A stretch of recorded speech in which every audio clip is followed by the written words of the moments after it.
because we are Americans and Americans kneel to God and God alone. We've got to talk about Christian nationalism, because it's gone from a fringe belief system advocated by a few folks on the far right to an increasingly prominent article of political faith inside the Republican Party. In recent months, it's been celebrated by some of the Trumpiest members of Congress. We need to be the party of nationalism, and I'm a Christian and I say it proudly. We should be Christian nationalists. The church is supposed to direct the government. The government is not supposed to direct the church. That is not how our founding fathers intended it. And I'm tired of this separation of church and state junk. And that's not all. Christian nationalism also reared its head in the January 6th attack on Congress. Thank you, divine, omniscient, omnipotent, and omnipresent Creator God, for filling this chamber with your white light of love. Now, you might ask yourself, just how different is this really from mainstream Christianity? And how much of a departure is it from politics as usual in a democratic republic? The answer is a lot. So let's clarify our terms here, right? A recent study by the Baptist Joint Committee for Religious Liberty listed 5 core narrative beliefs of Christian nationalists. 1. America is a divinely appointed nation by God that is Christian. 2. America's founders were in fact establishing a nation based on Christian principles with white men as the leaders. 3. Others would be Native Americans, enslaved Africans, and immigrants would accept and cede to this narrative of America as a Christian nation and accept their leadership. 4. America has a special place, not only in world history, but in biblical scripture, especially concerning the return of Christ. 5. There is no separation between church and state. Now, in case that sounds like an exaggeration for effect, I want you to watch this clip of an arena full of evangelicals in Atlanta reciting the so-called Watchman Decree. Whereas we, the church, are God's governing body on the earth, whereas we have been given legal power from heaven and now exercise our authority, whereas we are God's ambassadors and spokespeople over the earth, whereas through the power of God we are the world influencers, whereas because of our covenant with God we are equipped and delegated by Him to destroy every attempted advance of the enemy. Yes, Christian nationalism is crying out for a reality check, in part because of its crushing certainty. Look, God knows, good people can disagree about religion. But as Senator Daniel Patrick Moynihan said, everyone's entitled to their own opinion, but not their own facts. And there is precious little evidence that the founders intended to establish an explicitly Christian nation. For example, the Constitution does not mention God, the Bible, or the Ten Commandments. Now, yes, most founders were Christian, and many hoped that religious faith writ large would help maintain an honest, civil, self-governing society. But George Washington notably declined to take communion as president. Thomas Jefferson and James Madison were famously committed to religious liberty and the separation of church and state. And even the 1797 Treaty of Tripoli, ratified by a Senate full of founders, declared, "The government of the United States of America is not in any sense founded on the Christian religion."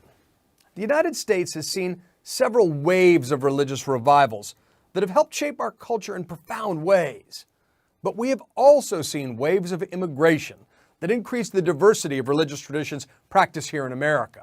And evangelical Christianity is a relatively new phenomena that essentially stayed out of politics as an organized force until the 1970s and 1980s. All of which is to say that just as Americans can be deeply patriotic, but not narrowly nationalist, Americans can also be deeply religious without blurring their faith with partisan politics. Are you aware of the National School Chaplains Association? I've heard of them. They testified in favor of the bill both in the House and in the Senate. Are you aware that the stated purpose of this organization is, quote, to enhance his presence by infiltrating the system and supporting Christians functioning and operating inside the school systems? I'm not advised. What I'm aware of is that what this bill does is allow school districts to determine whether or not they want to allow chaplains as hired or volunteer personnel. To be a school counselor in Texas, you have to have a master's degree. Are we requiring that school chaplains have a master's degree in this bill? I don't believe so. School counselors have to teach in Texas public schools for 2 years in a classroom before they can be a school counselor. Are we requiring the chaplains teach in a classroom for 2 years before becoming a school chaplain? In the definition of the chaplains that we had before, chaplains go through extensive training. I'm looking at the website of the organization I mentioned earlier, National School Chaplains Association. They admit on their website that the training is, quote, minimal. It includes a 48-hour program that's equivalent to 1 college credit. That doesn't sound extensive to me. Joining us now is Texas State Representative James Tallarico, who you just saw in those clips. Also joining me is Michelle Goldberg, opinion columnist for the New York Times and author of Kingdom Coming, The Rise of Christian Nationalism. Thank you both for joining me tonight. Representative Tallarico, first of all, I think a lot of people in Texas are probably very thankful for the line of questioning and the oratory that you've given on the subject of a lot of these bills. How do your Republican counterparts in the State House manage this line of criticism, that this is nothing more than a blatant attempt to install white Christian nationalism in the public school system? Well, first, thanks for having me, Alex, and thank you for covering this really important topic. I sometimes have Republican colleagues who approach me in private after these exchanges on the House floor and committee and thank me for my questioning. We still got common sense Republicans here in our state who, are being dragged to the right by MAGA Republicans, by Christian nationalists in their primaries. And so there are some who are thankful that representatives like me are speaking out against these efforts, but we have to have folks in the Republican Party speak out as well.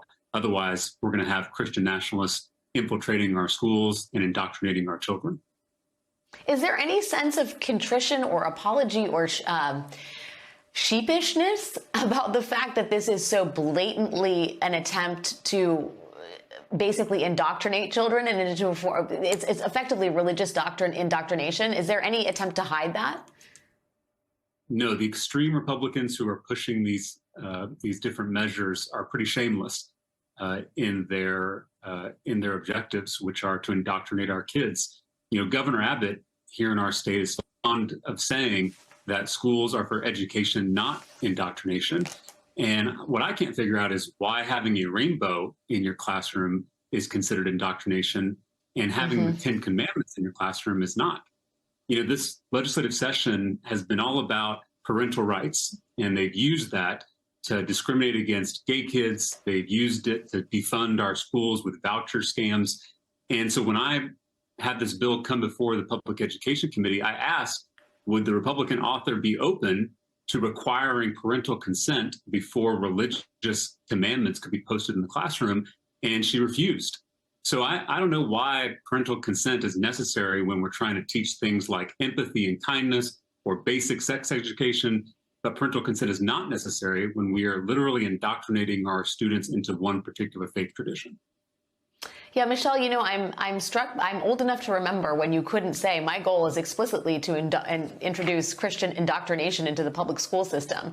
If you listen to these representatives in Texas, if you listen to Tommy Tuberville, who is a United States senator, the embrace of white Christian nationalism it's transparent, it's above board, there's almost nothing to be ashamed of, except it's kind of awkward when you remind people that Nazism and white Christian nationalism actually have quite a bit of overlap. Is this the inevitable endpoint of all of this in your mind? So you mentioned that book that I wrote about Christian nationalism. That book came out in 2006. And when that book came out, I could, even though that book was meant to raise an alarm, I couldn't have imagined then the extent to which this sort of thing would be mainstreamed. Because back then you heard these ideas, but you heard them at obscure conferences. Maybe a few backbench members of the Republican Party would get on board. Certainly not senators, and certainly not the president of the United States and his family. I mean, the thing that is so striking to me about the Reawaken America tour is, as you said, it's not, oh my God, we've discovered that there are people who've praised Hitler, who've said, I believe that one of them said the same people, Hitler was fighting the same people that we're trying to fight, which actually is true. But they don't say, well, we want to distance ourselves from this. We have to cancel this event. It's let's just cancel these two people for this one event. So let's make sure that we have 2 degrees of separation from people who praise Hitler instead of 1 degree. And I think that what they've made pretty clear is that white Christian nationalists are an integral part of their base, that they can't get elected without them, that they believe that they need to flatter them and appeal to them. And going back to what the congressman said, or what the representative said, of course, it's never been about the rights of all parents. It's been about the rights of a very specific group of parents who this movement believes have the right to kind of control all our institutions, just as this movement has always believed that white Christians have, sort of a special role to play in this country and are kind of more American than everybody else. Representative, I got to ask you, I mean, I understand that there's an ideology that lays at the foundation of all of this, but there also seems to be a political reality. And I'm wondering if you can weigh in on this. The Washington Post reports that Republicans have a lock on power, but the state continues inexorably moving away from them culturally and demographically. This is the state of Texas. I think this is the death rattle of a dying worldview. That's a quote from you. In some ways, the far right is like a wounded animal here in Texas. They know Texas is becoming increasingly diverse, it's becoming younger, and that new Texas is not going to stand for these extreme policies. Can you elaborate on that a little bit more? And do you really, I think a lot of us have been waiting for that moment when Texas does. There's always every 4 years, Texas is turning blue, Texas is turning blue. It hasn't happened yet. And do you think the groundswell of progressive support to push back on these policies will amass in time to actually stop them? Because Republicans have had a frightening amount of success with actually instituting these policies. Well, as an 8th generation Texan, I am begging you and other folks watching across the country not to give up on our great state. Mitt Romney beat President Obama here by double digits in 2012, but President Trump only won this state by 5 points in 2020. And so our state is moving in the right direction, and we need more help, more support to ensure that we have a Texas that's worthy of the next generation. I just want to say I'm a Christian myself. My granddad was a Baptist preacher in South Texas. I still attend the same church where I was baptized when I was 4 years old. These bills are not only unconstitutional, they're not only un-American, they're also deeply un-Christian. Christian nationalism is an oxymoron. When Jesus was tempted by the devil out in the wilderness, one of the things the devil offered was political power. He offered all the kingdoms in the world, and Jesus rejected it. This is a religion of universal love and inclusion, and these bills are the exact opposite of that. They are arrogant, they are exclusionary, and they're idolatrous. And so I think it's incumbent upon Christians to speak out against people who are trying to pervert our faith in the name of Christ. Yeah, I think that point is so well taken. Just because you're a Christian doesn't mean you have to embrace Christian nationalism, in the same way that just because you're a patriot doesn't mean you have to embrace jingoism.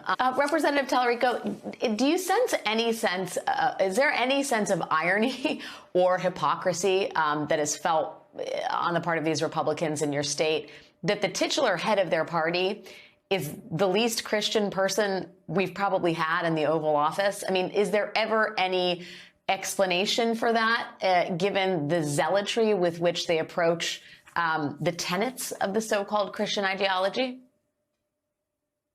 I think I remember former President Trump being asked to name his favorite Bible verse, and he answered all of it. So yeah, it doesn't seem like that irony has sunk in. But you know, just in the past week here in Texas, we've experienced yet another deadly mass shooting where children were killed, and this is not even a year since the massacre in Uvalde, Texas. You know, the Republican Party here in our state during this legislative session has talked a big game about protecting children. You know, they're banning books in the name of protecting children. They are discriminating against LGBTQ people in the name of protecting children, banning drag queens in the name of protecting children. And yet they won't lift a finger to address the number one cause of death for children in the United States, which is gun violence. So the hypocrisy runs deep in the Republican Party here in our state. And it's going to take all of us to call it out, to expose it, and ultimately to beat them at the ballot box.